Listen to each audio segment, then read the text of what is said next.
Muy buenos días, ¿cómo están? Espero que muy bien. En el presente les saluda el doctor Vargas Soriano Arturo. Primero, las disculpas de caso debido a los últimos videos que no pudieron subirse, pero hubieron algunos problemas de salud de por medio, razón por la cual se suscitaron esos problemas y fueron reportados.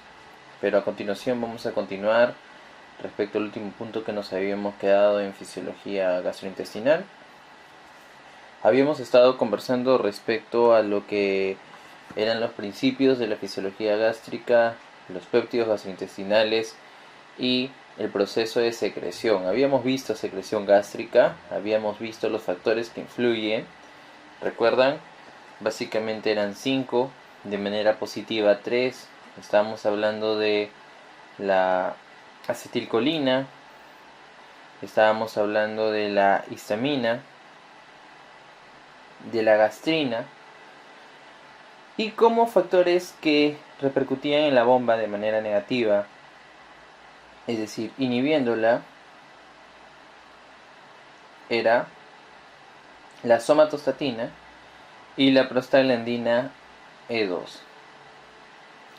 Entonces teníamos 5 factores que repercuten sobre la bomba de protones, ¿verdad? Hidrógeno, potasio, ATPasa. Tipo de transporte activo primario, ya lo habíamos visto. Toda aquella bomba que termine en ATPasa es primaria. Y de manera positiva teníamos estos 3 y de manera negativa estos 2. La bomba da la cara luminal, en definitiva. Se forma el ácido clorhídrico, sale hidrógeno, entra potasio, hay canales de cloro, sale.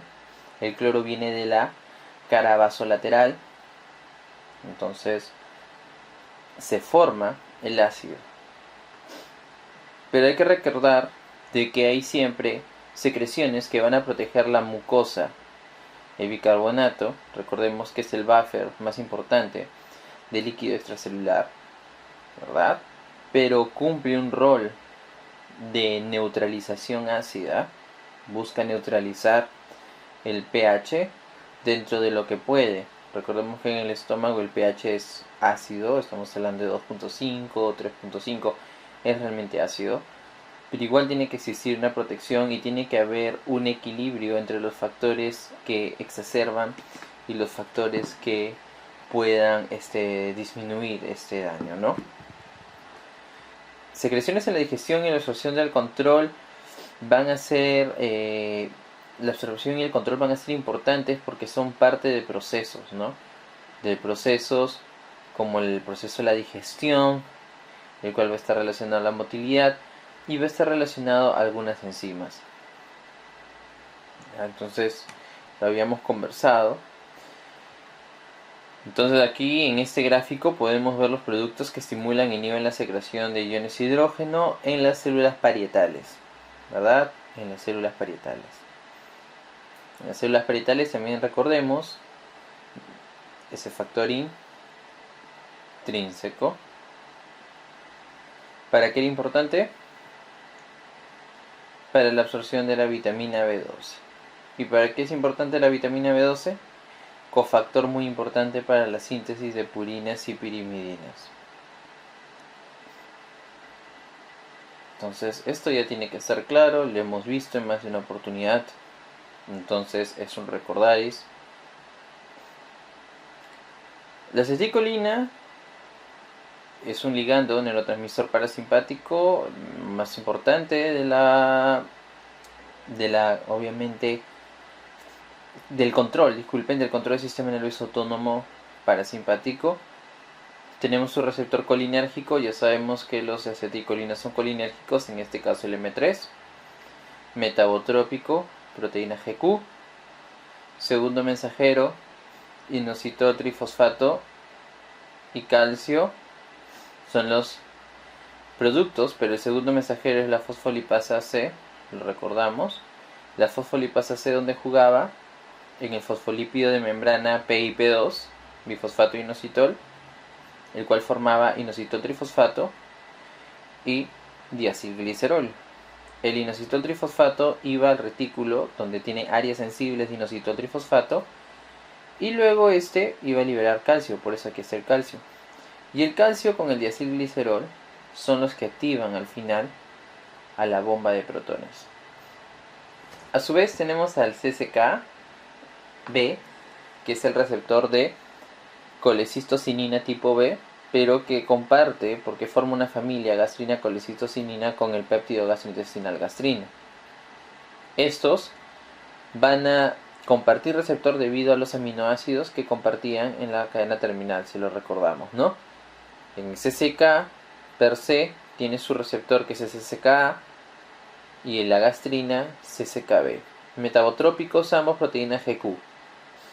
Vamos a ver al CCK asociado a lo que vendría a ser en la contracción de la vesícula biliar. ¿Por qué? Porque este facilita lo que es la contracción de la vesícula para lo que vendría a ser la eliminación de la bilis en el proceso de la emulsificación de las grasas. Las células G que están ubicadas en el antro del estómago van a liberar a este péptido. Recordemos que habían dos de 17 y 34 aminoácidos asociado a lo que era un periodo interdigestivo o en el proceso de digestión per se. Va a llegar a su receptor específico. Este va a tener una respuesta positiva, metabotrópico GQ, y activa la bomba. Luego tenemos a la histamina, que va a llegar a su receptor histaminérgico, que es el receptor H2. Recordemos, estas suelen ser preguntas de examen muchas veces. Los receptores. Metabotrópico también, proteína GS. Segundo mensajero en este caso es el MP cíclico. ¿De dónde viene? Del un nucleótido, del ATP. La adenisiclasa actúa aquí y transforma el ATP en AMP y pirofosfato inorgánico. Y el MP también tiene repercusión positiva sobre la bomba de protones. ¿De dónde viene la histamina? De las células enterocromafinas. Y también existe esta activación debido a, de manera indirecta, por la gastrina y por la acetilcolina. Luego tenemos a estos dos, que son los que inhiben la bomba negativa. Somatostatina de las células delta del páncreas y prostaglandinas de la cascada de los eicosanoides del ciclo del ácido araquidónico. Se produce, y recordemos, para ser más específicos, habría que poner la prostaglandina E2, que tiene un efecto citoprotector gástrico. Inhibe la bomba. Fisiológicamente nuestro organismo, esto tienen que saberlo siempre, es motivo de preguntas, son los factores que influyen. Los que están en la cara vasolateral son los primeros 5 que hemos mencionado, y los que están en la cara luminal es la misma bomba. La misma bomba que al final en la producción del ácido clorhídrico justamente lo que busca es ser parte del proceso de la digestión. Sin embargo, pueden haber factores que influyen a que se dé una exacerbación de la producción de la misma o que exista una disminución en la neutralización de esto. Es importante para la parte fisiopatológica y para el enfoque farmacológico. Pero reconociendo los 5 factores que influyen de manera, ya sea positiva o negativa, sobre la bomba, podemos reconocerlos como susceptibles targets, ¿no? Recordemos que los targets son aquellos blancos, ¿verdad? Un target es un blanco que es susceptible de ser modificado. Fisiológicamente tenemos targets que cumplen respuestas, pero que pueden ser modificados ya sea por drogas, ya sea por agentes exógenos. Estamos hablando de distintos bacterias, virus, ¿verdad? O también procesos que repercuten sobre estos. Los targets pueden ser enzimas, pueden ser receptores, pueden ser los ligandos en su proceso de acoplación. Entonces, reconocerlos es muy importante porque al alterarse yo sé qué es lo que va a suceder. Si inhibo algo que normalmente se está dando o si estimulo lo que normalmente se está dando. Entonces, la premisa va por ahí. En este caso, en el dibujo, este es un gráfico sacado del libro de Linda Constanzo.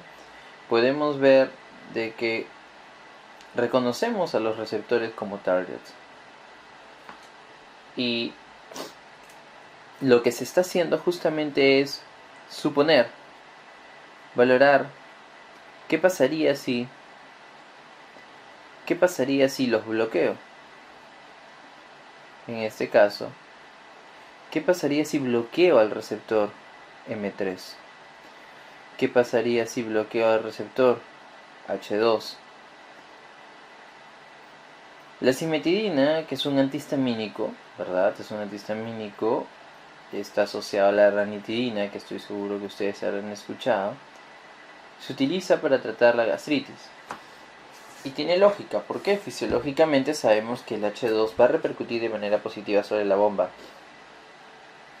Y respecto a las respuestas de liberación de la misma, sabemos que va a tener una respuesta adecuada, pero no específica en su totalidad. ¿Por qué?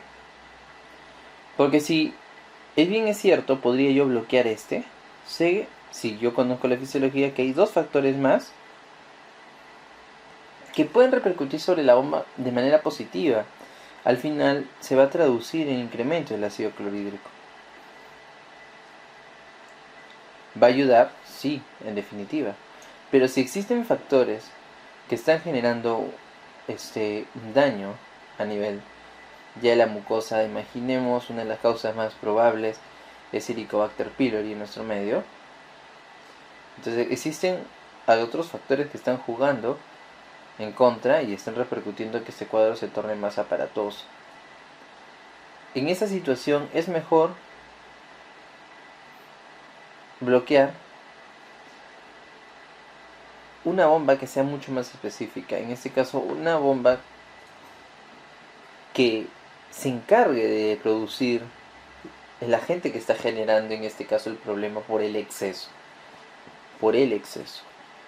Controlarlo es nuestra misión. Entonces, ahí, estratégicamente, desde el punto de vista terapéutico, bloquear la bomba es lo ideal, ¿no? Razón por la cual dentro del tratamiento de gastritis por HP están justamente los IBP, los inhibidores de bomba de protones, ¿no? ¿Por qué? Porque de esta forma, bloqueando la bomba, independientemente de que exista una respuesta positiva por los distintos factores que influyen sobre cada uno de estos ligandos, estamos hablando de dieta y respuestas neuronales, porque aquí está la respuesta entérica. Independientemente de esa, sé que la bomba va a estar controlada.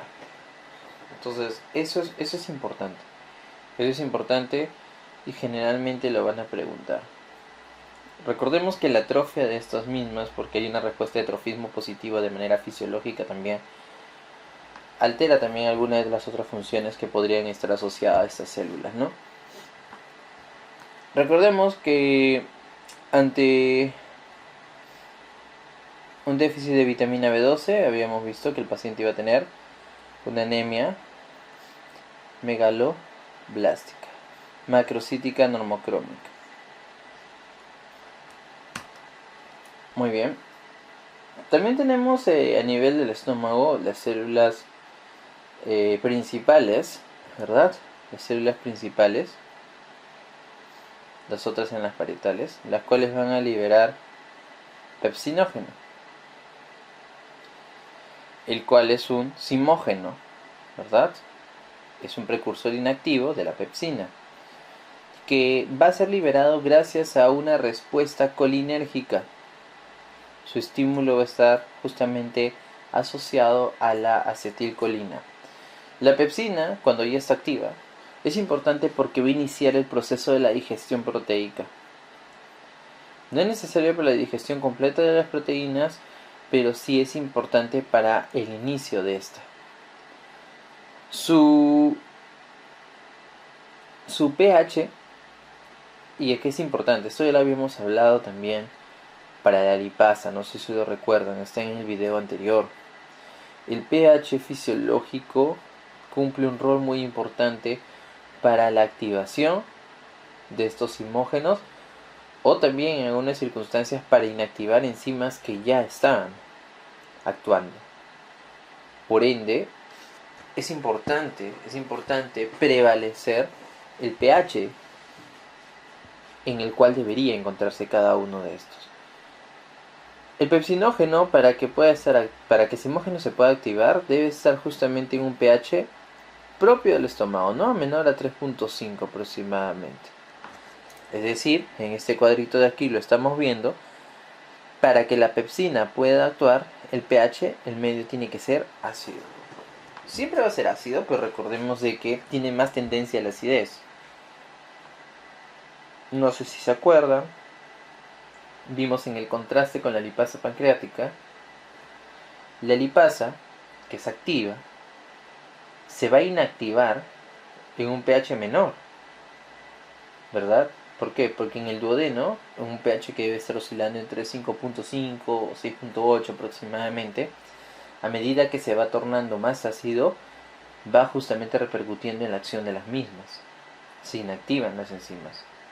Es más, les dije que el punto de corte era 3.5. Podemos recordar, aquí necesito 3.5 para que esté activa, pero cuando es menor de 3.5 a nivel del duodeno, porque esto es estómago, ¿verdad? A nivel duodenal, se van a inactivar estas enzimas y va a haber obviamente una repercusión clínica respecto a la función que tenía. En este caso, la digestión de las grasas no va a ser la correcta y voy a tener esteatorrea. Lo vimos, les invito a que revisen el video anterior, en el cuadro clínico de síndrome de Zollinger-Ellison. Les invito a que vean eso. Muy bien, entonces, aquí en este cuadro podemos ver las enzimas, células principales, ya les había dicho, pepsina activa, inicia la digestión, recuerden, inicia la digestión de las proteínas, un 15%, y la lipasa gástrica y la digestión de las grasas, según 10 a 30%. Recordemos el factor intrínseco, las células parietales, eso lo sabemos de memoria, para la vitamina B12, y recordemos de que esta absorción es un tipo de transporte activo primario también. Va en contra del gradiente. Se une a la vitamina B12 y lo protege de las acciones enzimáticas del intestino. Es importante. Dentro de las funciones, la vitamina B12 se absorbe, es decir, el factor intrínseco, la glicoproteína, es secretada por las células parietales, pero no se absorbe ahí la vitamina B12, se absorbe en el ilion terminal, pregunta de examen. Ahí se absorbe. El factor intrínseco se secreta pero tiene que llegar hasta el ilion terminal. Estamos hablando de intestino delgado, ¿verdad? Entonces, para esto necesita ser protegida para que no pueda ser catalizada. El complejo va a ser absorbido, ahí está, por el ilion distal terminal, y la vitamina B12 es necesaria para la formación de matías maduros. Ya esto lo sabemos, ¿no?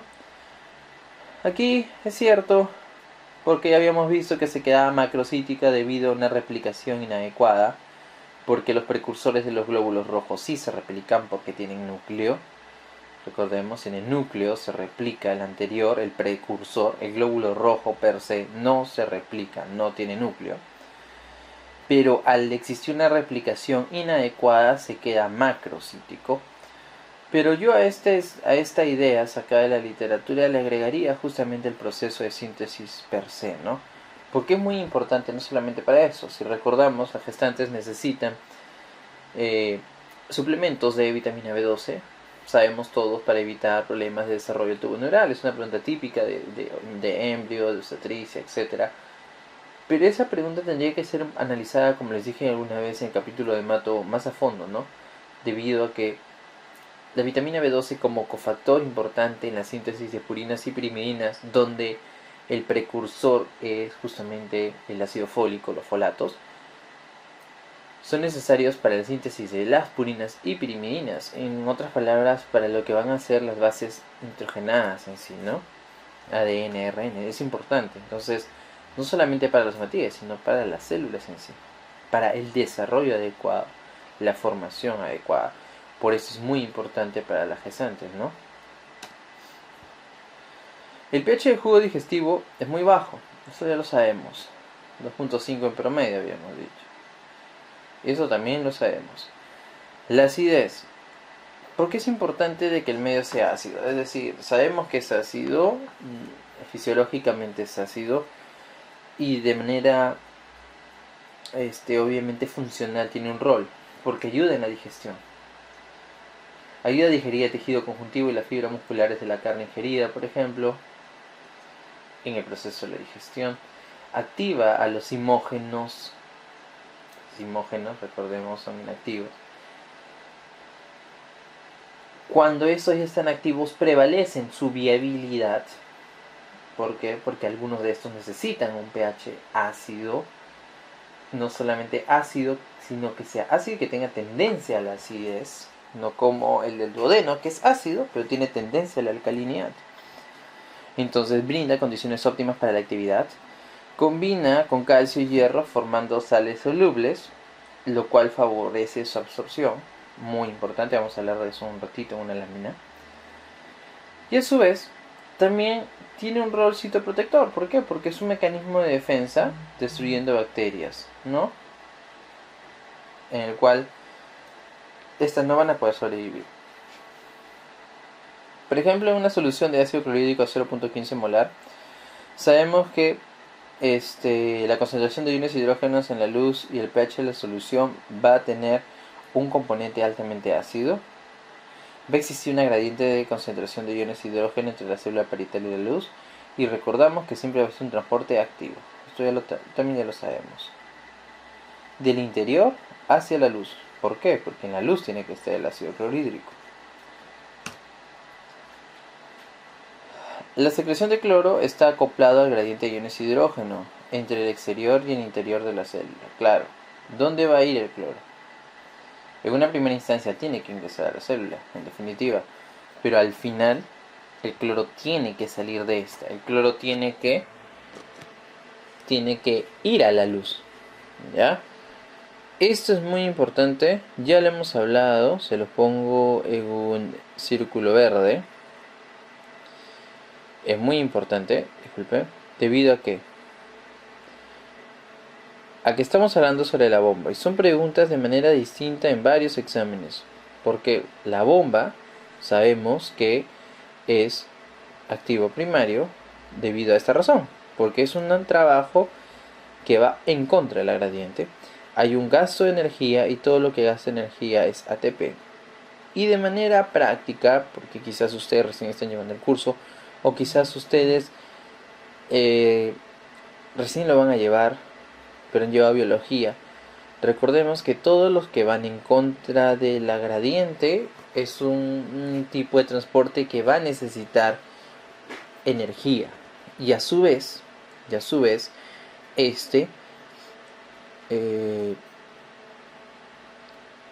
importante reconocer que si va en contra de la gradiente y va a necesitar energía, hay que diferenciarlo con los que son también secundarios, en los cuales también van a necesitar energía, pero utilizan la energía de otro.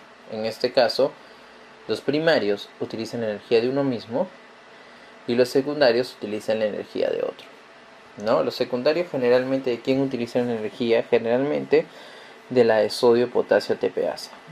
Oh sorpresa, entonces utilizan la energía de un primario. ¿Por qué? Ya les he dicho que todos los que son ATPasa son primarios. Calcio ATPasa, sodio potasio ATPasa, hidrógeno potasio ATPasa, etc. ATPasas primarios.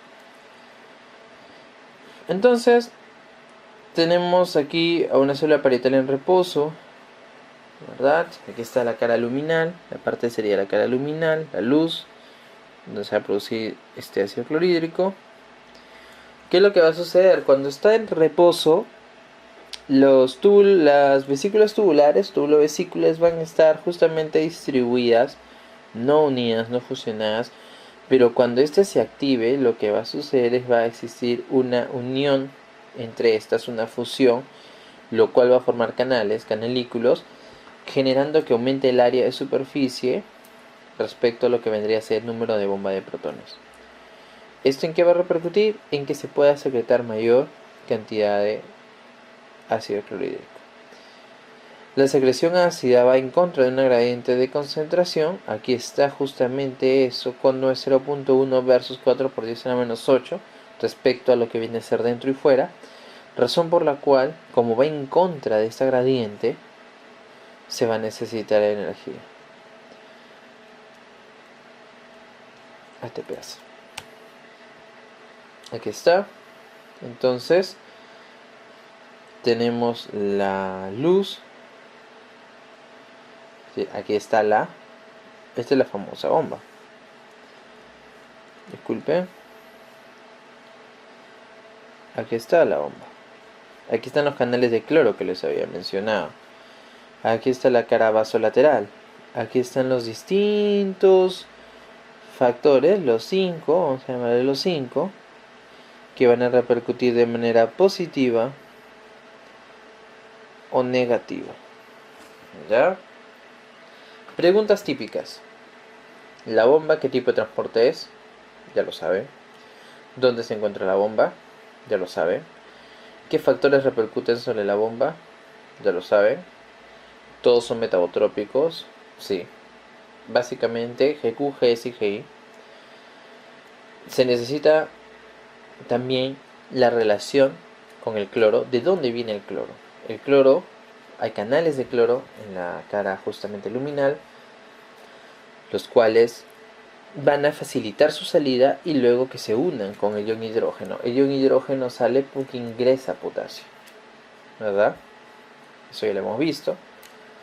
Y la pregunta es, ¿cómo ingresó cloro a la célula? El cloro ingresa porque sale bicarbonato. Muy importante, muy importante. Este proceso es muy similar en otras células. Cuando vayan a ver en las células del túbulo contorneado proximal a nivel renal, es lo mismo. Pero el rol que cumple el bicarbonato en cada nivel, aparte de la neutralización per se, tiene sus características. Por ejemplo, a nivel renal básicamente ayuda en el pH, ¿no? Porque justamente cuando sale bicarbonato e ingresa cloro, eso es muy importante porque va a facilitar que el bicarbonato salga a lo que vendría a ser el plasma, generando justamente su rol. Por eso habíamos dicho que el buffer más importante del líquido extracelular es el bicarbonato de sodio, bicarbonato. Pero como toda historia tiene un inicio, ¿de dónde sale el bicarbonato? El CO2 ingresa, ¿verdad? El CO2 ingresa y se une con el agua. Aquí está. La anhidrasa carbónica facilita, justamente, es una reacción que es reversible, entonces puede formar y puede catalizar al mismo tiempo. El agua y el CO2 van a formar el ácido carbónico y el ácido carbónico a su vez va a formar iones de hidrógeno y bicarbonato. Esos iones de hidrógeno son los de acá, si ustedes se dan cuenta. Son los que participan en esta bomba de protones. Justamente la que va a ser parte de la formación, porque ayuda en el proceso de la formación del ácido clorhídrico. A su vez el bicarbonato lo que va a hacer es facilitar su salida al plasma, buscando su rol de buffer. En este caso, el bicarbonato al salir, también en el caso de las células parietales, estamos hablando desde el punto de vista digestivo, es el que explica el porqué de la marea alcalina, de la famosa marea alcalina postprandial, ¿no? ¿Por qué? Ahí lo estamos viendo. Al necesitarse mayor cantidad de jugo gástrico, cloro tiene que ingresar, bicarbonato sale. Y esta es la que explica el porqué del sueño y todo ello, ¿no? Entonces, muy importante. Todas estas vienen a ser preguntas de exámenes, recordémosla. Ya les he puesto de círculos, espero que lo recuerden. La regulación de la secreción gástrica, existen factores endocrinos, factores nerviosos, desde el punto de vista del proceso inter y digestivo, ¿ya? Básicamente todo va a depender también del sistema nervioso entérico, habíamos visto, y existen algunas células que son conocidas marcapasos del tracto gastrointestinal, que son las células de Cajal. La regulación de la secreción del ácido clorhídrico tiene su fase cefálica, su fase gástrica, lo habíamos visto en un gráfico anterior, como a partir de los sentidos solamente, ¿verdad? Del olfato, de la visión, de la parte del acondicionamiento, habíamos visto el experimento de Pavlov, ¿verdad? Nosotros íbamos a empezar a secretar, eso explica un 30%, este gráfico también es sacado de Constanzo. Pero la fase gástrica per se ya es la que cumple mayor protagonismo en un 60%, y los estímulos viene a ser la digestión por la distensión, disculpen, por el mismo proceso de la digestión, la distensión del antro y la presencia de estos aminoácidos, ¿no? Entonces aquí está lo que hemos estado hablando, 30%, básicamente, es un 60%, y esa es la parte final, ¿no? 5%, 10% según la literatura.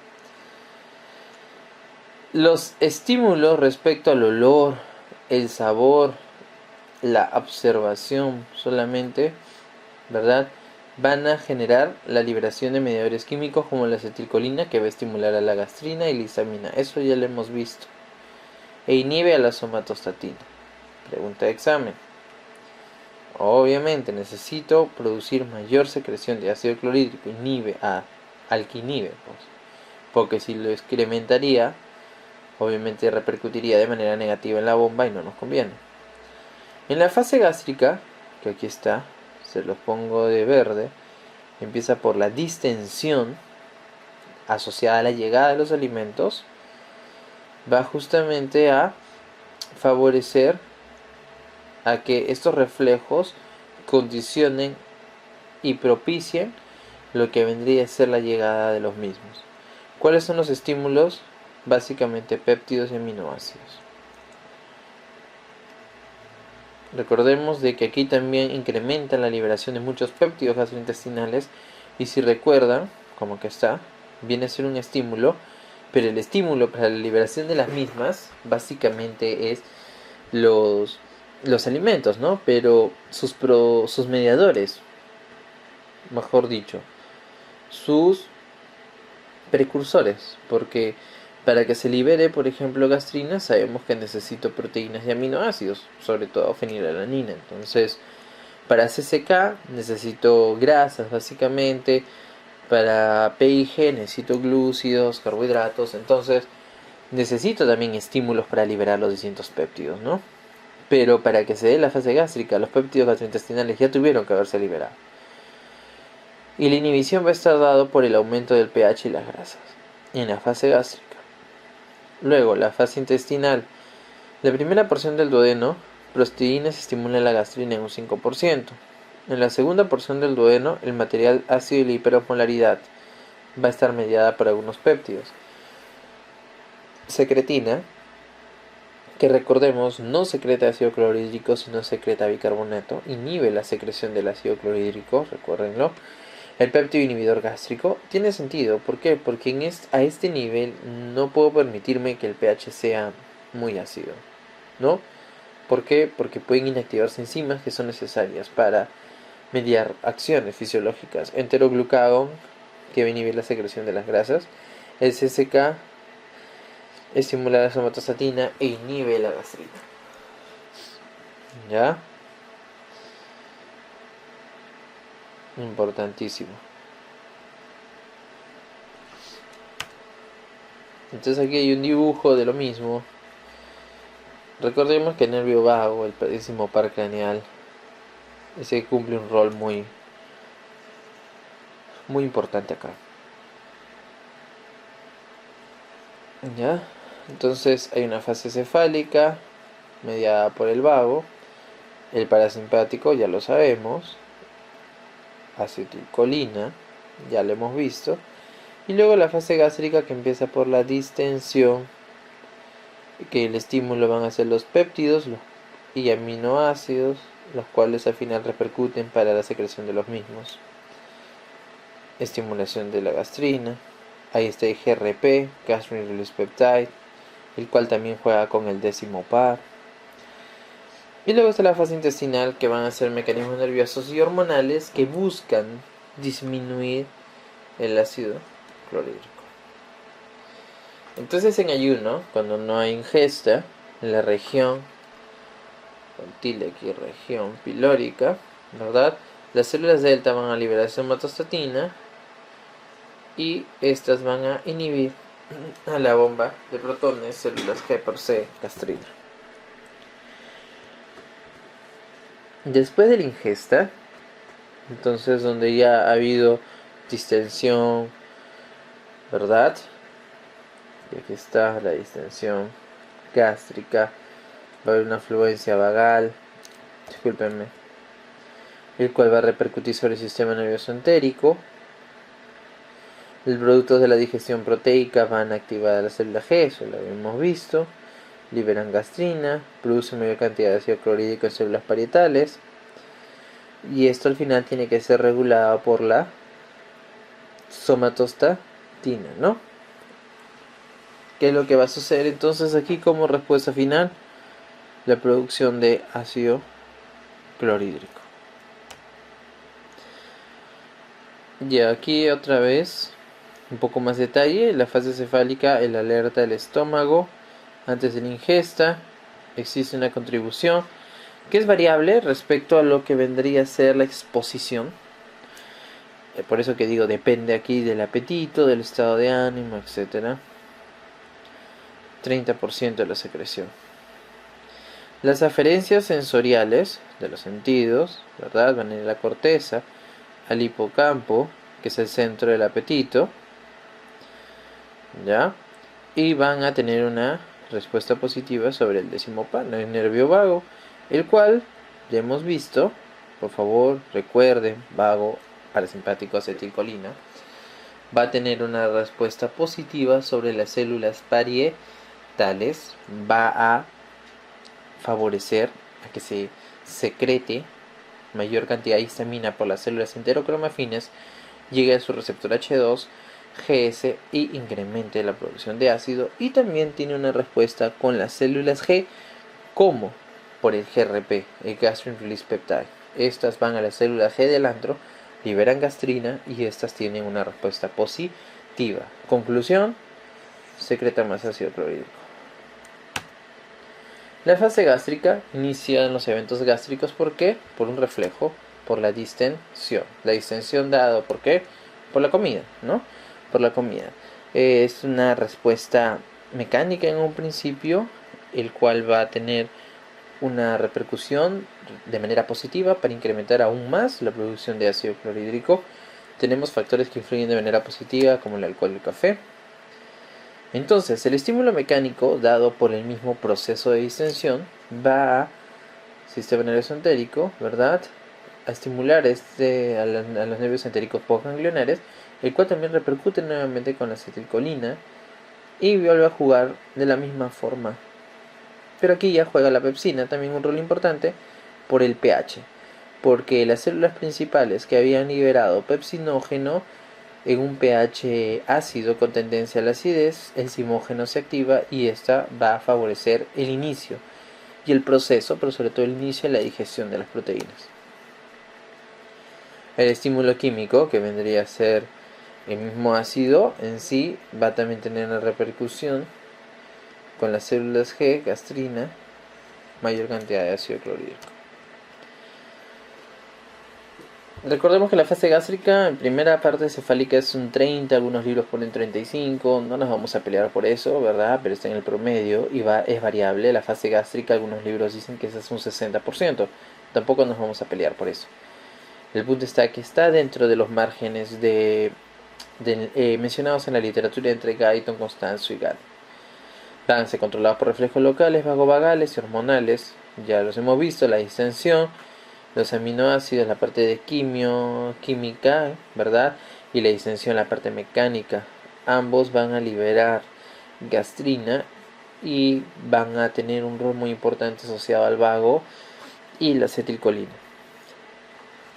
Su pH va a aumentar, ¿verdad? Se inhibe la secreción Aumenta la secreción, fase gástrica autolimitada. Ese es en el proceso, ya viene a ser, disculpen, final, ¿no? En el cual lo que busco es regular. Esta parte ya viene a ser la regulación de la misma para iniciar lo que vendría a ser la fase intestinal, justamente la lámina que sigue, donde va a existir una disminución de actividad. Entonces el medio se está volviendo propicio para poder regular lo que había incrementado. En este caso, ¿verdad? Los reflejos van a repercutir de manera negativa y aquí empieza a jugar la colecistocinina, la secretina y la somatostatina. Recordémoslo, son preguntas de examen. Recuerden, por favor, en el top 10 de los errores, la secretina no secreta ácido. Por favor, siempre he revisado evaluaciones y ha sido un error muy común. La secretina está asociado a secreción de buffer. ¿Ya? Fundamentalmente, aquí está. Inhibidora. ¿Ya? Pintado de verde. Explica cerca del 5% volumen total de secreción. Algunos libros ponen máximo hasta 10. Si calculamos la diferencia, 60-30, faltarían 10. Pero como les digo, son brechas, son porcentajes. Y los potentes reflejos enterogástricos y hormonales vienen a ser dados por los péptidos ya mencionados. Entonces ahí tenemos un gráfico, también sacado del libro de Constanzo. Tenemos la mucosa gastroduodenal en esta parte. Tenemos la luz. Y tenemos una barrera protectora, básicamente moco y bicarbonato. Y tenemos los distintos factores que influyen sobre la misma, ¿no? ¿Cuáles son entonces los factores de protección?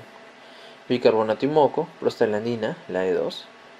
Es una pregunta de examen, citoprotector gástrico, asociada a la cascada de los eicosanoides, el ciclo de ácido araquidónico, del 20 carbonos, razón por la cual cuando consumo AINES de manera errática, o hay un paciente que tiene una gastropatía, está contraindicado los AINES, contraindicado. ¿Por qué? Porque bloqueas a la COX, bloqueas a la COX-1, bloqueas la producción de la prostaglandina E2, bloqueas a quien fisiológicamente tiene un efecto protector para ti. ¿Está bien? Pues están contraindicados los AINES en pacientes que han tenido hemorragias digestivas, pacientes que tienen gastropatías. Y si un paciente tiene gastritis, tienes que utilizarlo con mucho cuidado, valorar realmente si la asociación con ingesta, etcétera, ¿no? Para tratar de no propiciar a existir más daño, ¿no? El flujo sanguíneo mucoso es importante y los factores de crecimiento, la respuesta trófica. Los factores dañinos, hidrogeniones, pepsina. ¿Por qué? Porque recordemos, si yo tengo pepsina es porque el pH está muy ácido, ¿no? HP en nuestro medio, pregunta de examen. La causa más común de úlcera péptica en nuestro medio es HP. En Norteamérica, disculpe, es el uso crónico de los AINES. Aquí están los AINES, los antiinflamatorios no esteroideos. El estrés. Ahora recordemos el famoso estrés, ¿por qué repercute, no? Estrés más ACH, ¿verdad? Asociado a lo que vendría a ser respecto de mayor cantidad de ácido, tabaquismo y alcohol. Lo habíamos visto en una lámina anterior. Por eso es que pacientes que tienen gastropatías deberían también de evitar, no solamente desde el punto de vista cardioprotector, sino también gastrointestinal. Los trastornos de la secreción gástrica, justamente están las úlceras pépticas, las úlceras gástrica y duodenal. ¿Cuál es la más frecuente? La duodenal.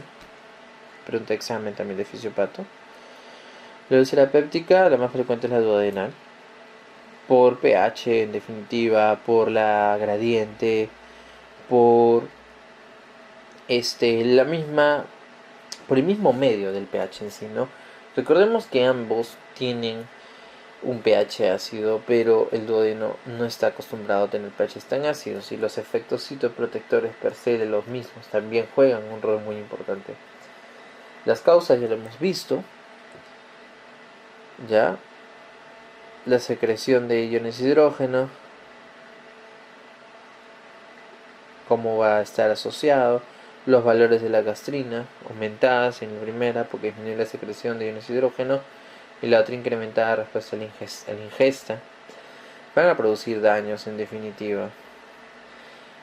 Y luego el síndrome de Zollinger-Ellison, que es un gastrinoma, donde hay un incremento de iones de hidrógeno, incrementa la gastrina. La gastrina va a ser segregada por un tumor pancreático de células no beta, ¿verdad? El cual va a generar de que exista mayor secreción de gastrina, por eso está incrementada, y en consecuencia incrementa la secreción de iones de hidrógeno. Aumento también a nivel de las células parietales, a nivel del punto de vista de la conformación de su masa, debido al efecto trófico. Recordemos que la gastrina tiene un efecto trófico positivo. Muy bien. Entonces, habíamos visto un casito de síndrome Zollinger-Ellison, recuerden, les invito a que lo revisen. Habíamos visto que venía por un cuadro caracterizado de dolor, se había sido un gastrectomizado, si mal no recuerdo, había tenido antecedentes, disculpen, de dolor, había sido gastrectomizado y había un antecedente, había llegado por un cuadro clínico de dolor, esteatorrea, etcétera, ¿no? Bueno, el intestino delgado. El intestino delgado tiene una longitud de 3 metros.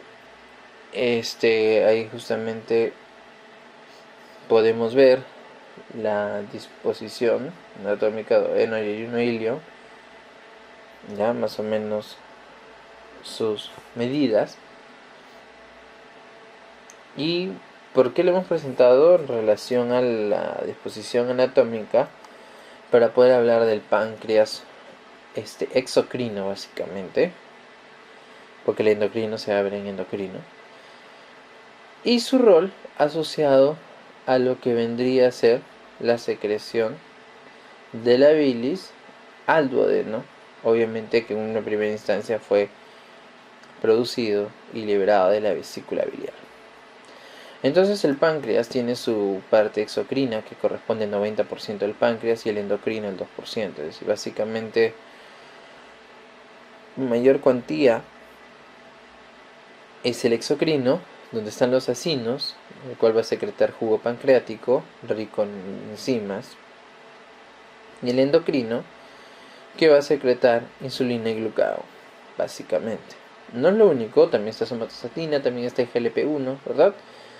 Disculpen, el GLP-2, el GLP-1 está liberado de células C del intestino, el GLP-2 de las células alfa. Disculpen, entonces la secreción pancreática. ¿Cuál es la composición? El páncreas exocrino, dice la literatura, que secreta más o menos 1 litro de líquido al lumen del duodeno, aproximadamente. ¿Ya? Eso es lo que se secreta aproximadamente. Está constituido por agua, electrolitos, entre esos cationes están el sodio, el potasio, calcio, magnesio, ¿sí? Que tiene mayor concentración, y aniones como el bicarbonato, cloro, sulfatos, fosfatos, que van a variar respecto a su proporción asociada a la función que van a cumplir. ¿Ya? Sobre todo el bicarbonato y el cloro, que es lo que vamos a ver ahorita. Tenemos enzimas muy importantes que van a ser parte del proceso de la digestión. No solamente de las proteínas, sino también de los hidratos de carbono, de las grasas y de los ácidos nucleicos.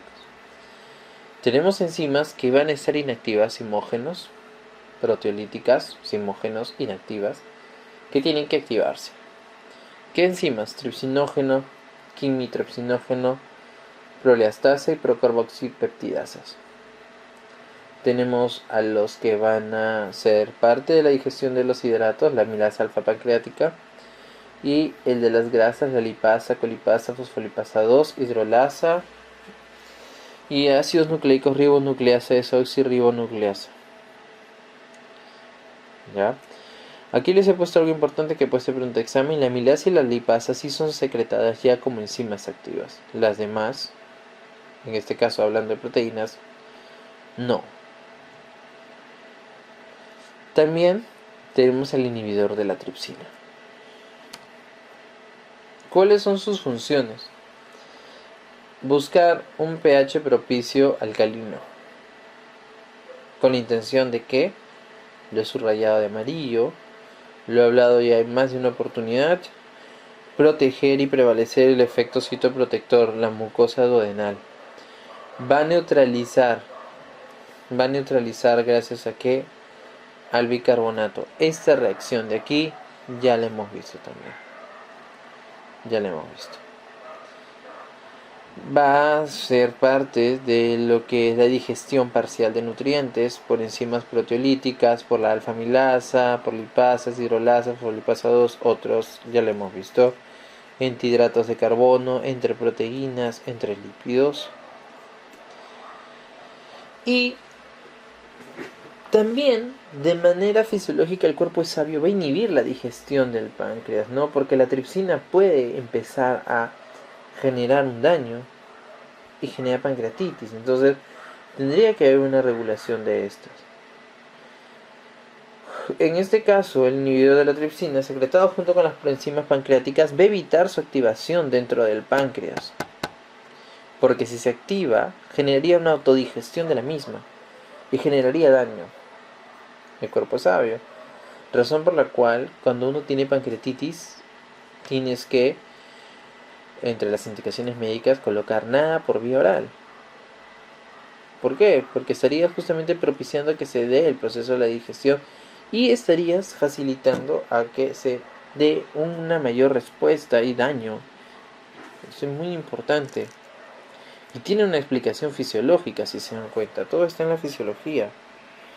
Cuando se acumulan las enzimas y el inhibidor es insuficiente, es decir, no está actuando de la manera correcta, se van a activar estas y van a digerir el tejido pancreático, generando pancreatitis.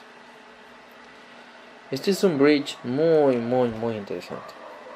Es decir, la función de este mismo jugo pancreático dentro de estas, de la digestión, que es lo que la mayoría recuerda, y la parte de neutralización, también es esta.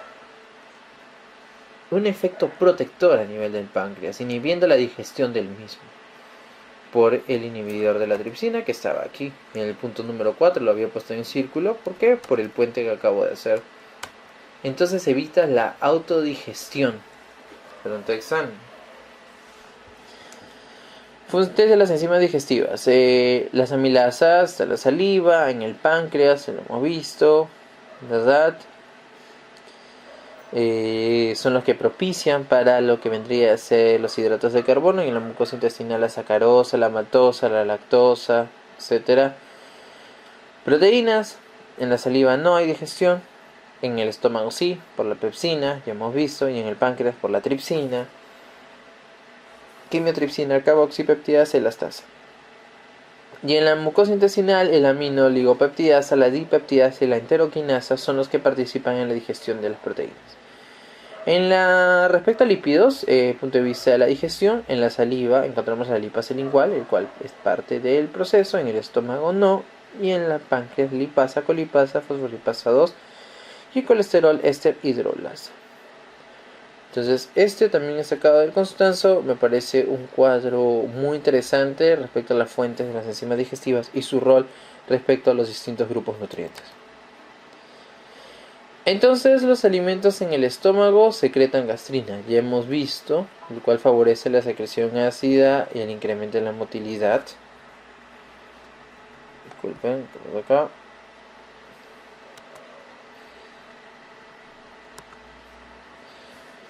Cuando esto sucede, va a haber mayor cantidad de alimentos y ácido a nivel primero obviamente del estómago, luego como hemos visto a nivel duodenal, el cual repercute, ya hemos visto, secreta CCK y secretina con la función de neutralizar. Y también secreta el péptido inhibidor gástrico. ¿De qué células recuerdan? Las células K. Células K del intestino, ¿no? Péptido inhibidor gástrico de las células K. La secretina tiene un rol muy importante porque va a favorecer la secreción pancreática y la secreción biliar, el cual va a ser protagonista en lo que es la digestión intestinal de los alimentos. Entonces, ¿cómo se secreta? Muy similar a lo que habíamos visto respecto a al ramillete a nivel de las glándulas salivales. En este caso vamos a tener las células acinares, las células centroacinares y las células ductales, ¿ya? Su característica de lo que vendría a ser el mecanismo de regulación de la secreción pancreática es que es controlado por el sistema nervioso autónomo, tanto por una inervación parasimpática y simpática.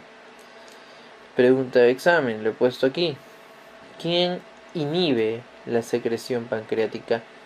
Disculpen, ¿quién estimula la secreción pancreática? Disculpen, no sé, aquí, ahora sí. Esto lo pongo en un rectángulo para que lo recuerden.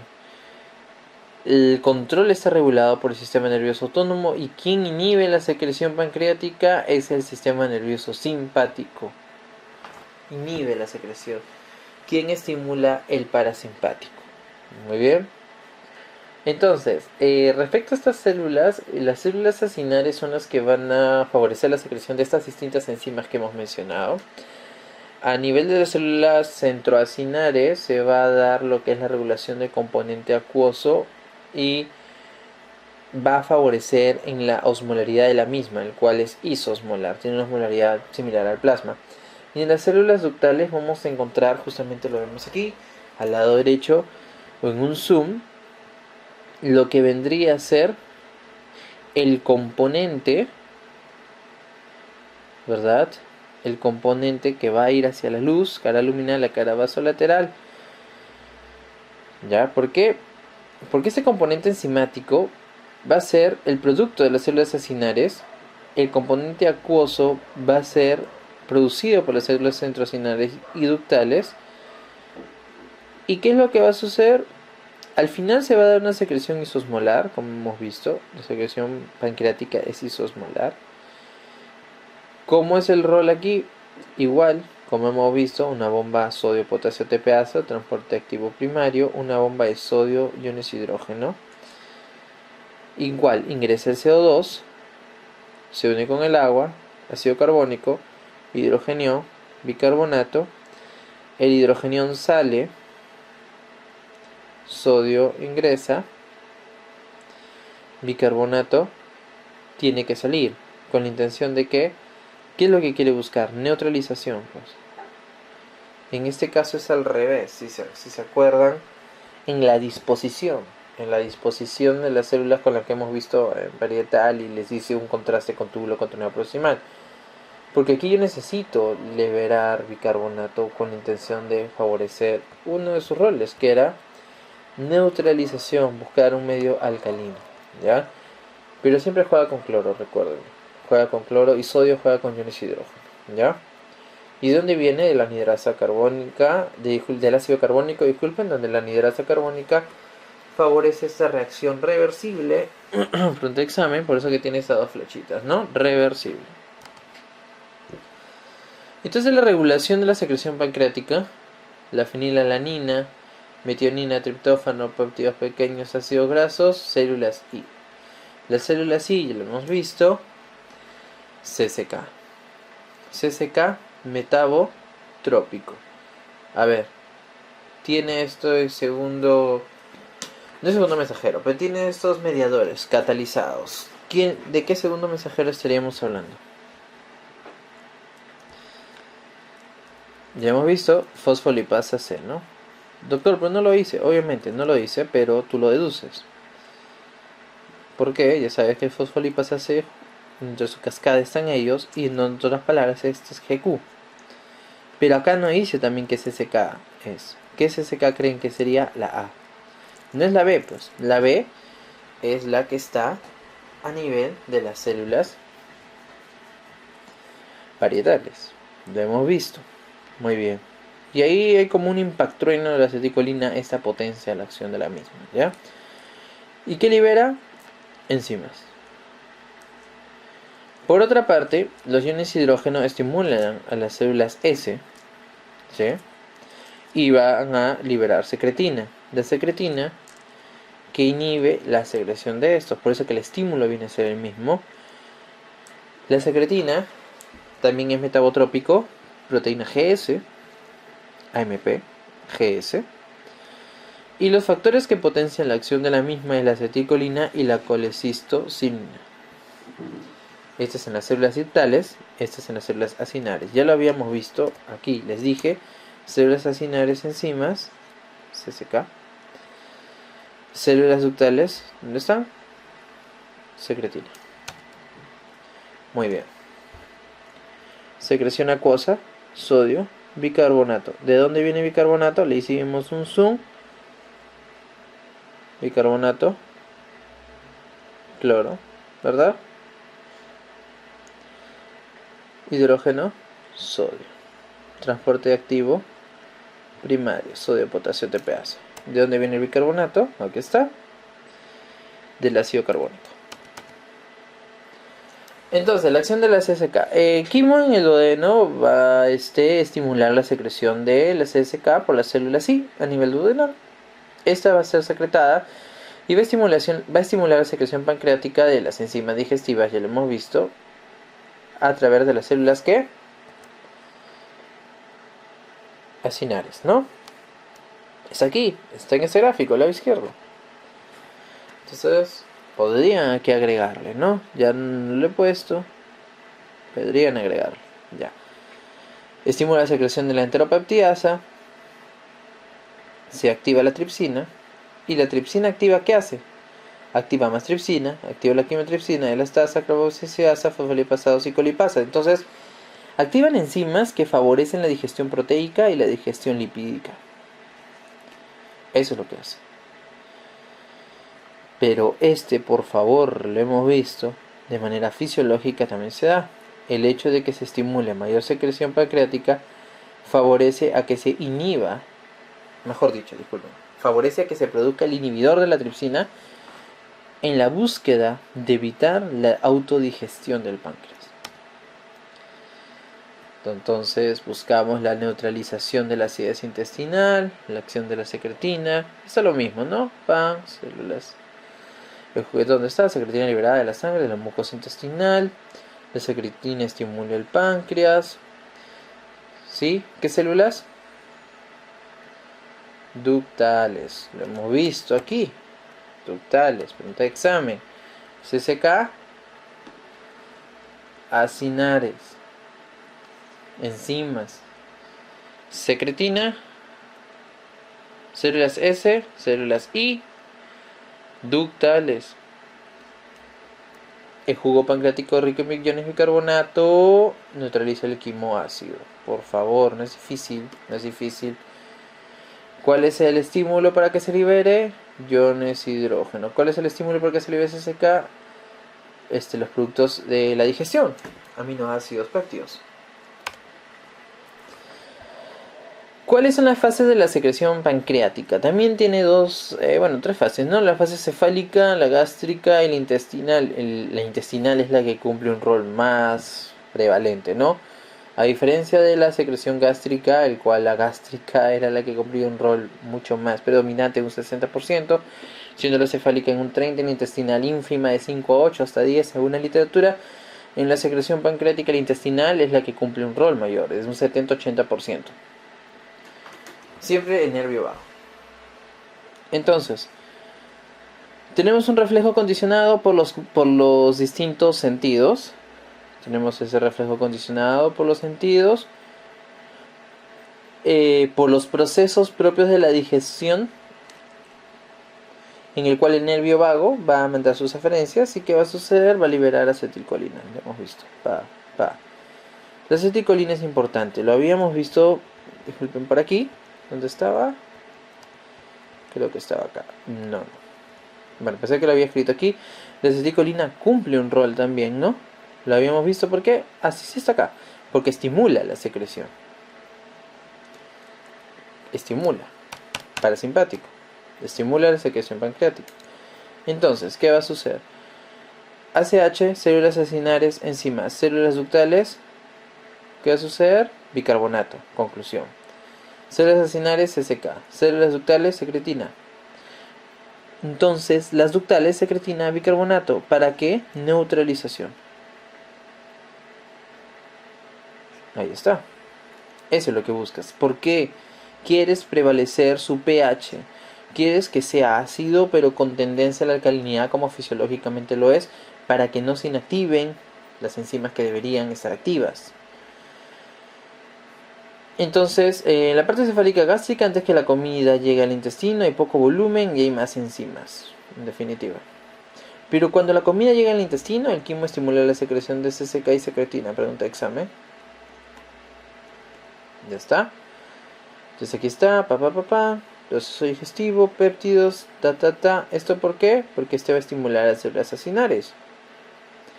Aquí está. En este caso, las células S por la concentración de iones hidrógeno. Aquí está. Carbonato. Células Duc. Tales. Ahí está. Células acinares. ¿Qué molaridad tiene? Es iso-osmolar.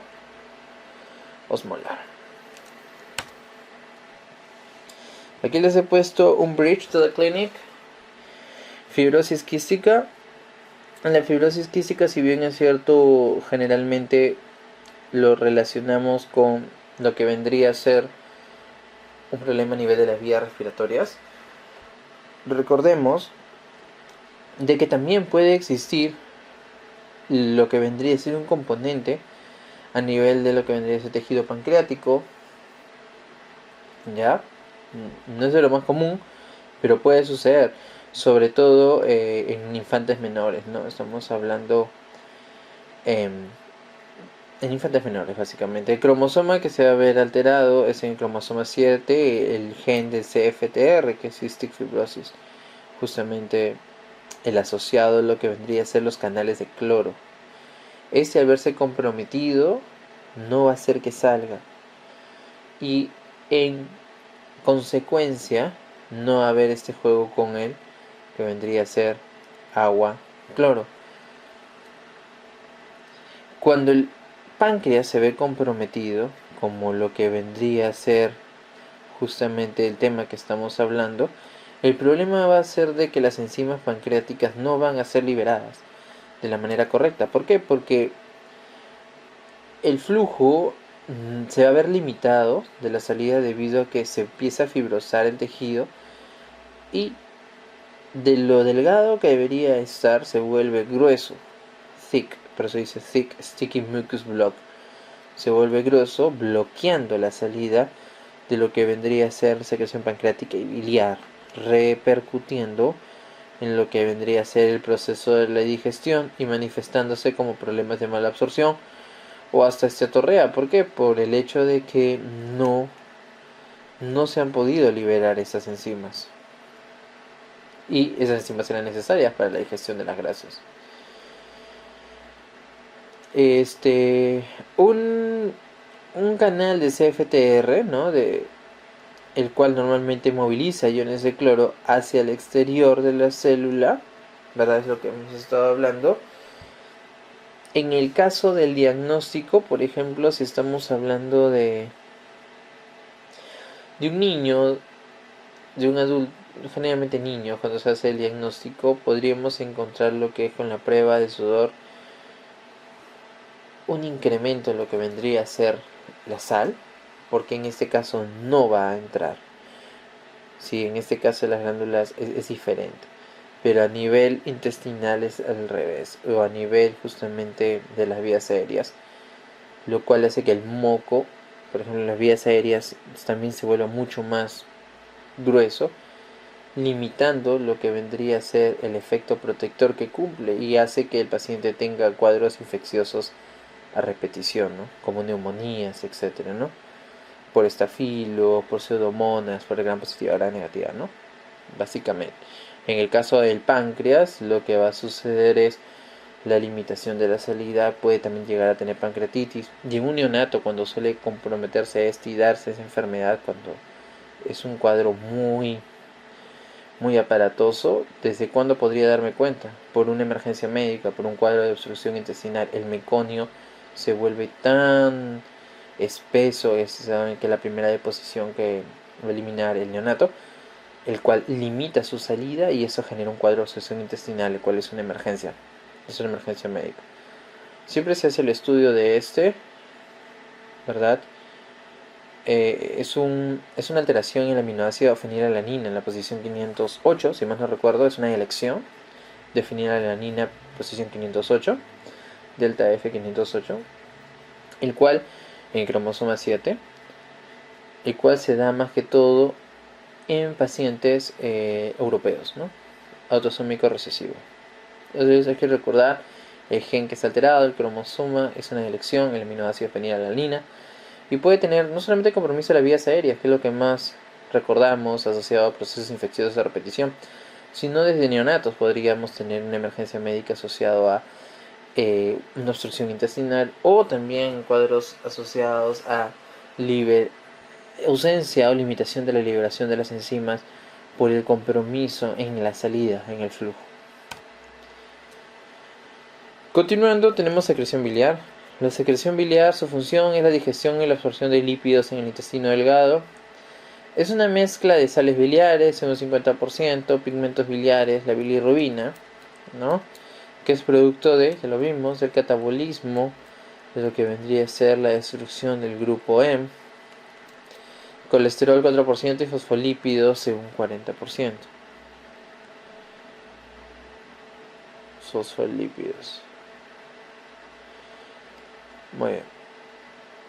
¿Cuál es la intención de la secreción biliar? ¿Cuál es la función? ¿Qué es lo que busca?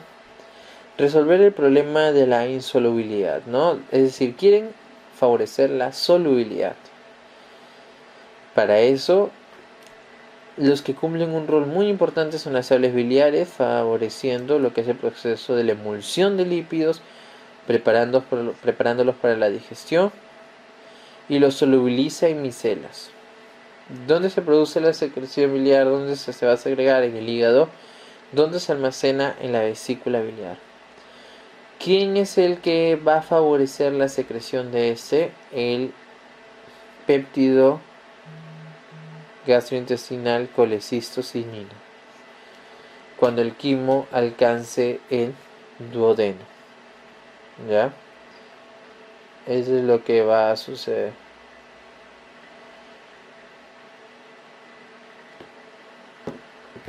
¿Qué es lo que va a hacer la CCK?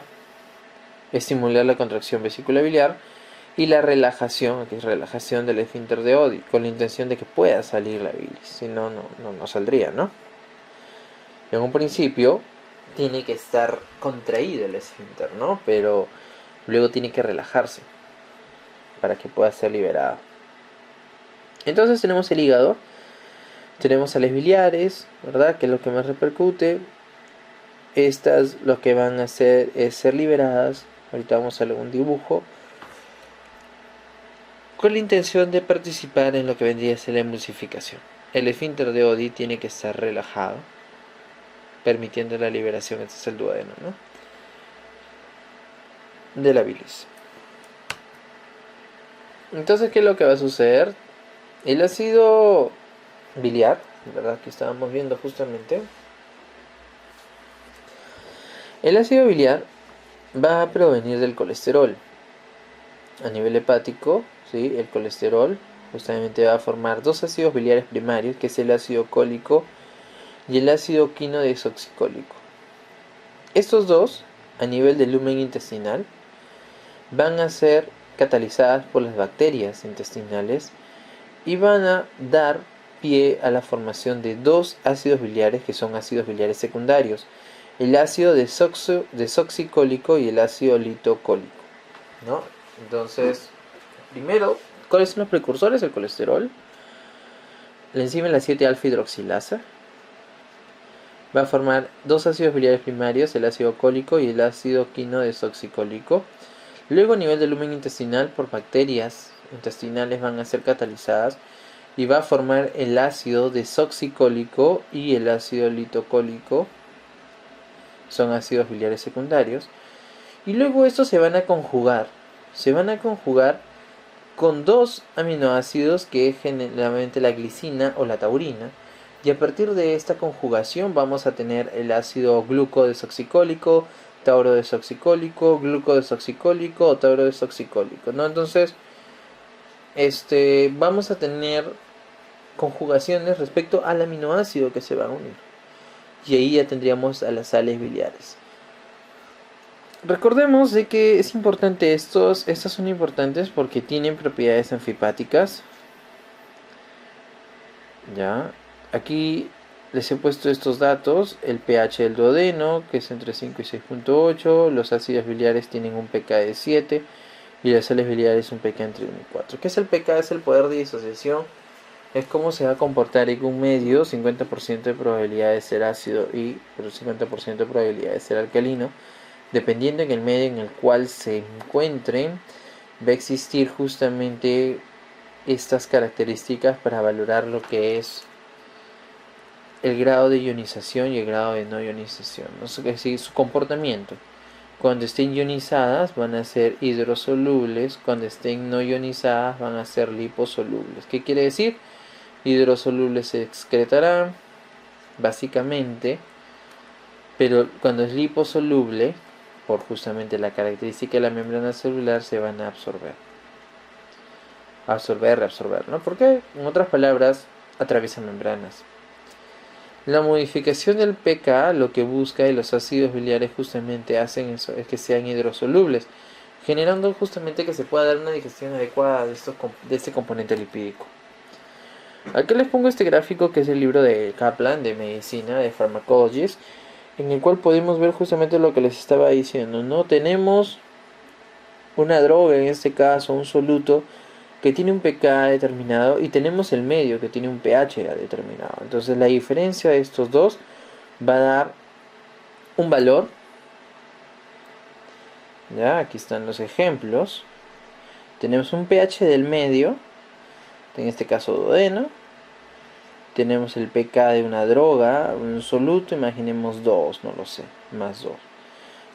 Eso, el pK ya es algo que está estudiado, esos datos se los he puesto yo también aquí, es memoria. Pero el principio es lo que tienen que entender. La diferencia de estos es una resultante, pero recordemos de que tenemos 50% de probabilidad de justamente comportarse de manera ionizada y 50% no ionizada, dependiendo del medio. Si yo tengo un soluto ácido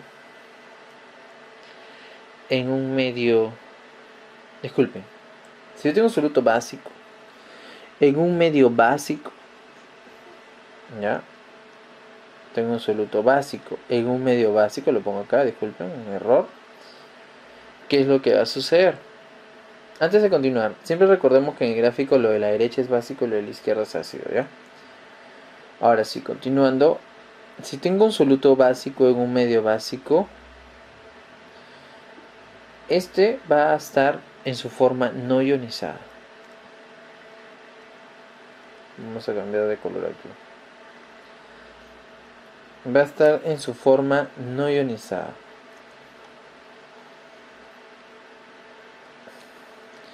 Unionized, uncharged, algunos libros es lo mismo. ¿Qué pasó?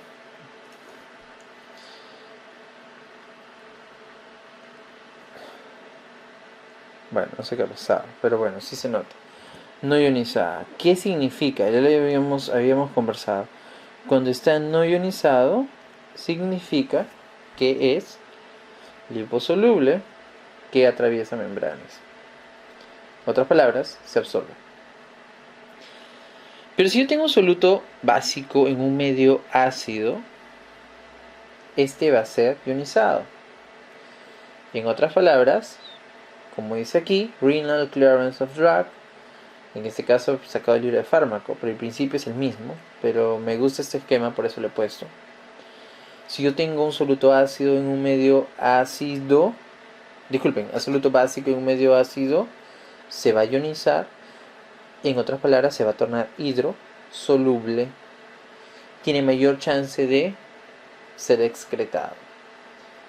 De igual forma, tenemos aquí a la izquierda un soluto ácido en un medio ácido, es no ionizado. Veamos la flecha. Incrementa el porcentaje de forma no ionizada. Incrementa. En otras palabras, atraviesa membranas. Y acá un básico el medio básico, el soluto ácido. Se va a ionizar, excretar. ¿Y esto para qué me sirve? Ustedes dirán. Este principio es muy importante, ahorita lo vamos a ver en lo que sigue. Pero poniendo un ejemplo en fármaco, porque este gráfico es de ahí. Imaginemos las penicilinas que son ácidas. Las penicilinas son ácidas y tu paciente te va a preguntar: doctor, ¿este medicamento lo puedo consumir en ayunas o lo tengo que consumir con ingesta de alimentos? ¿Verdad? Una pregunta que parece de memoria o sencilla, está asociada a un principio cinético. Porque para valorar la absorción, que es un principio de la farmacocinética, ¿verdad? Los principios son LADME, liberación. Bueno, liberación algunos libros no lo consideran, pero es la mnemotecnia: LADME, liberación, absorción, distribución, metabolismo y excreción. La absorción, que es uno de los principales, asociado justamente al área de superficie, a la irrigación, al grado de ionización, que es lo que estamos hablando. El soluto se va a comportar de una forma dependiendo del medio en el cual se encuentre, y el medio es fisiológico. Entonces, si yo sé de que se tiene que absorber a nivel gastrointestinal, el pH es ácido y el medicamento es ácido, es mejor que siga en un medio ácido, y de esta forma justamente voy a favorecer su absorción, porque va a estar en su forma no ionizada. En cambio, si el medio se torna a alcalino, lo que va a suceder es que, en este caso, alcalino, se vaya a excretar, ¿no? En este caso, alcalino, ácido. Porque estos son los ejemplos de básicos, estos son los ejemplos de ácidos en el medio ácido, los ejemplos de los básicos en el medio básico. ¿Ya? Entonces, es importante esto. Para concluir esta parte, entonces, cuando un soluto está en su forma no ionizada, atraviesa membranas. Cuando un soluto está en su forma ionizada, no se excreta. Básicamente, es hidrosoluble acá, liposoluble acá. Y aquí está un ejemplo asociado a lo que estábamos conversando. Si tengo el pH de diferentes áreas de soluciones, el pH del estómago, el pH líquido, ¿no? A nivel intestinal, la sangre, de la orina. Son pHs que difieren entre sí. El pK, la diferencia del pH con el pK del soluto, me va a dar una aproximación respecto a cómo va a jugar y si es que amerita o no estar en ese medio para favorecer su absorción. Entonces tú vas a valorarlo a partir de ello. ¿Ya? Recordemos de que, ¿por qué hablamos de excreción? Porque a nivel justamente renal, todos van a llegar ahí, ¿no? Todos los solutos, en este caso estamos hablando de drogas, porque esta imagen también es sacada de ahí. Las drogas que estén libres, que no estén unidas a proteínas, se van a filtrar, todas. Por eso acá dice ionizada y no ionizada. Se van a filtrar ambas, pero las no ionizadas se pueden reabsorber, se pueden secretar. ¿Por qué? Por el principio, atraviesan membranas. En cambio, las ionizadas se van a excretar. Se excretan, y al excretarse favoreces también un proceso cinético. Las sales biliares, su función va a depender de sus propiedades anfipáticas. Ya hemos visto, van a emulsionar los lípidos preparándolos para la digestión. Las sales biliares cargadas negativamente van a rodear a los lípidos, y estos son llamados gotículas. Eso es importante porque entre sí se van a repeler, y las gotículas de esta forma se van a dispersar y no van a coalescer, no se van a conglomerar, incrementando así, ¿verdad?, los ácidos biliares, y de esta forma, incrementando así que las sales biliares puedan actuar y que el área de superficie sea mayor para que las enzimas digestivas actúen. Eso es lo que busca. Entonces, esta propiedad favorece de que prepares un lecho adecuado para que las enzimas digestivas puedan actuar. Es como que estuvieses armando o preparando un área de un campo de guerra, ¿no? Entonces, tú estás valorando que el área esté lista para que puedan de esta forma atacar, ¿no? En este caso las enzimas actuar. Una función de las sales biliares es que van a formar las micelas, lo que habíamos hablado, con sus productos de la digestión, monoglicéridos, lisolecitina, los ácidos grasos, ¿ya? Donde sus cabezas hidrofílicas van a estar al exterior y las colas hidrófobas van a estar a nivel central tirando para el núcleo. ¿Por qué es importante esto? Aquí están las sales biliares. Las porciones hidrófobas se van a disolver en el núcleo lipídico, lo que acabamos de hablar. Y las porciones hidrófilas, se van a disolver en la solución acuosa intestinal. Hidrófobas son liposolubles, hidrófilas hidrosolubles. Lo que hemos estado hablando hace un rato, ¿no? Los fosfolípidos y el colesterol van a incluirse en las micelas con los productos de la digestión lipídica. Los fosfolípidos son anfipáticos también y van a ayudar a las sales biliares a formar mayor cantidad de micelas. Las porciones hidrófobas van a estar en el interior de la célula, ya lo hemos conversado, y las porciones hidrofílicas van a estar en el exterior de la célula y tienen carga negativa. Es muy importante. Eso es muy importante. Vesícula biliar. La vesícula biliar, dentro de sus funciones, está llenado de la misma, el cual se da entre los periodos interdigestivos, cuando la vesícula biliar se va a relajar y el esfínter de Oddi va a estar cerrado. En definitiva, si no, no se podría llenar, ¿no? Porque si se contrae, como sucede con la acción del CCK, que estamos acá, está determinado aquí, este se contrae y el esfínter de Oddi se abre, entonces no. En este caso, primero tiene que llenarse. Luego se va a concentrar la bilis. Las células epiteliales van a absorber y reabsorber iones y agua para generar esta formación biliar, el cual tiene un componente isosmótico. Los componentes orgánicos no se van a absorber. Luego se va a dar la eyección de la bilis, es otra de sus funciones. Comienza a los 30 minutos de la ingesta y el estímulo principal es la CCK. Generalmente, el que propicia mayor liberación de la misma asociado a un incremento de este péptido es la ingesta de grasas, ¿no? Para continuar con motilidad, razón por la cual cuando vemos la relación de un paciente que viene tras la ingesta de alimentos copiosos, con un dolor a nivel de la que vendría a ser el hipocondrio derecho, tras la ingesta, tú tienes que siempre descartar algún problema asociado con la vesícula y la relación con qué péptido, con la colecistocinina, ¿no? ¿Por qué? Porque esta justamente va a estar asociada a lo que vendría a ser la eyección de la bilis, debido a que se tiene que contraer la vesícula biliar y se tiene que relajar el esfínter de Oddi para liberar todo lo que vendría a ser el componente biliar. Muy bien. Motilidad. Vamos a empezar con motilidad en esta primera parte de este video.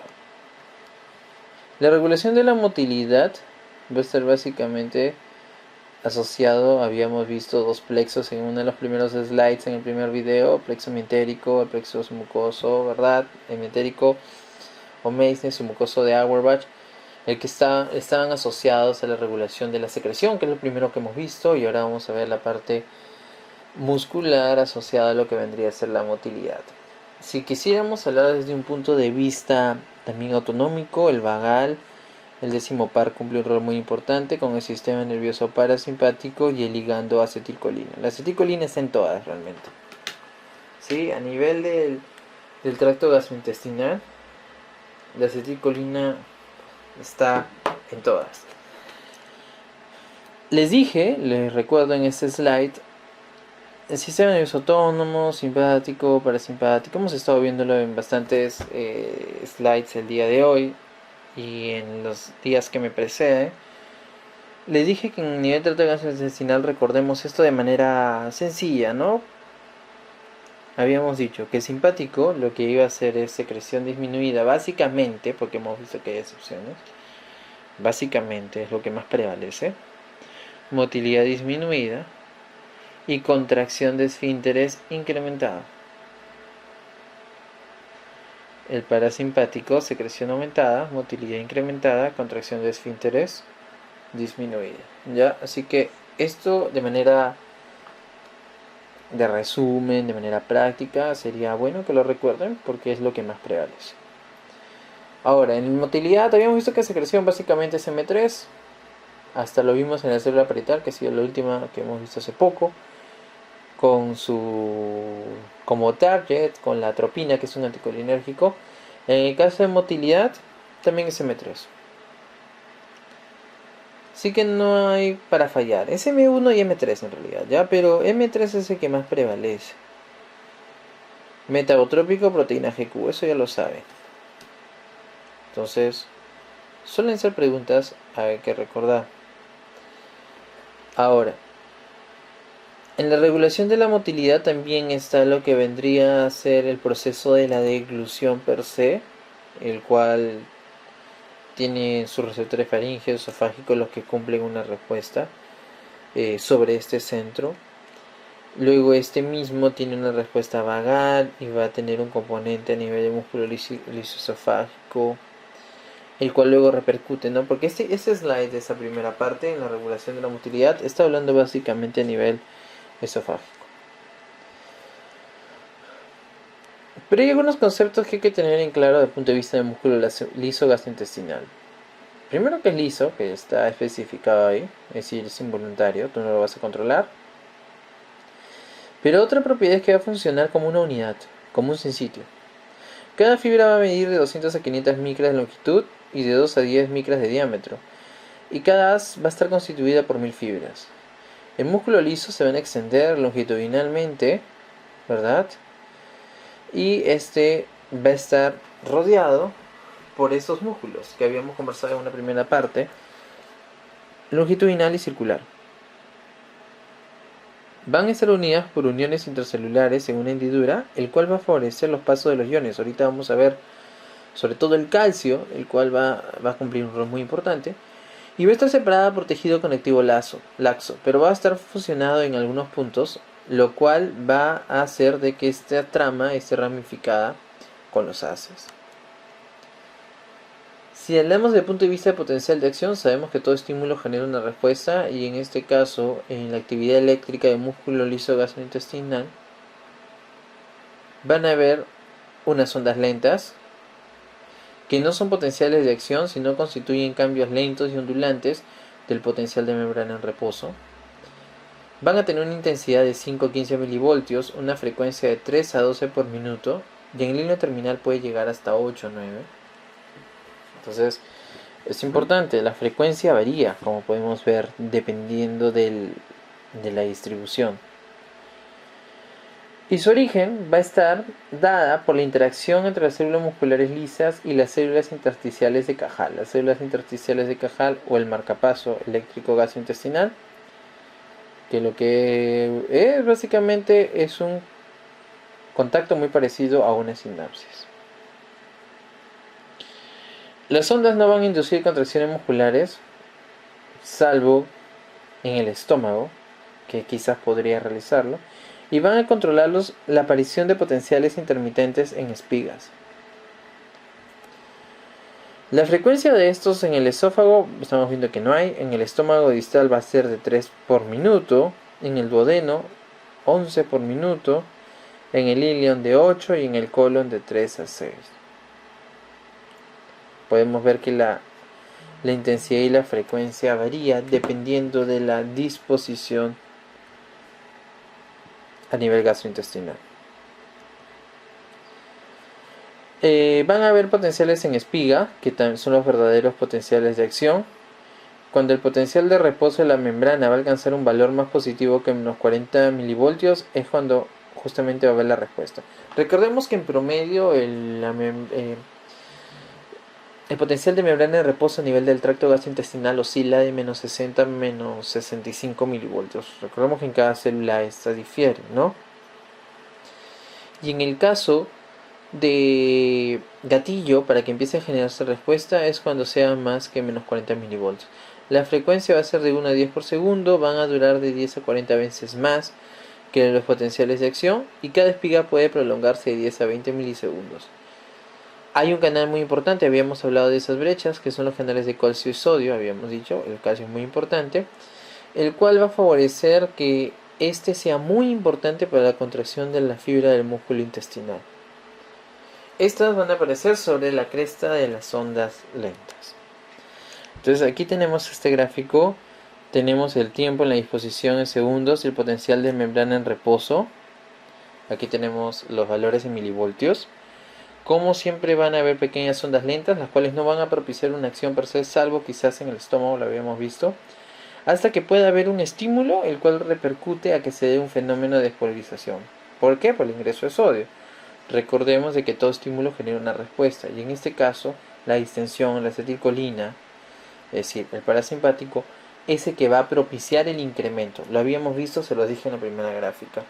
Y por otra parte, luego va a haber una respuesta de inhibición asociada a la noradrenalina, básicamente, en el cual inhibes, disminuye y puedes llegar a tener un efecto de hiperpolarización que se vuelva mucho más negativo de lo que era y no se vaya a dar otro potencial de respuesta.